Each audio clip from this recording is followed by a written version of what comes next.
अस्सलाम वालेकुम दोस्तों मौत पर हक है और हमने एक दिन सब ने मरना है और अल्लाह ताला के हुजूर पेश होना है।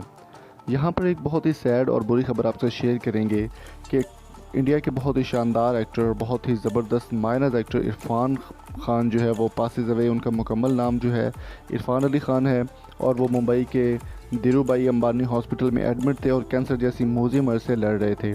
आज से 3 दिन पहले उनकी वालदा का इंतकाल हुआ, जिस पर वो जनाजे में शिरकत नहीं कर सके और बहुत ही तकलीफ दे मनाज़र देखने को मिले।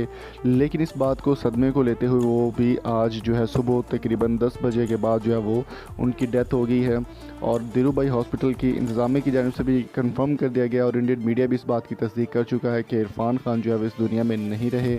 अल्लाह ताला उनको जन्नत नसीब करे। वो मुसलमान हैं और बहुत अच्छे एक्टर थे और रमज़ान शरीफ के महीने में उनका इंतकाल हुआ है। अल्लाह ताला उनको जन्नत बख्शे। तो दोस्तों, इरफान खान का एक बहुत ही अच्छा कैरियर था, बहुत अच्छा नाम था उनका पूरी दुनिया में और बहुत ही मायानाज और सुपर हिट फिल्मों में भी वो काम कर चुके हैं और मेरे वो one of the most favourite actors में शामिल हैं। अल्लाह ताला इरफान खान को जन्नत में आला मुकाम अता फरमाए और इस वीडियो को आप ज़्यादा से ज़्यादा शेयर करें।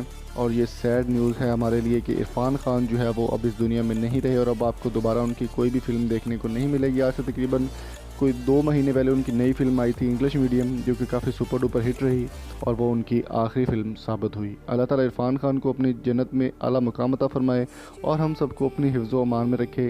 इन्ना लिल्लाहि व इन्ना इलैहि राजिऊन। Thank you so much for coming. Allah हाफ़िज़।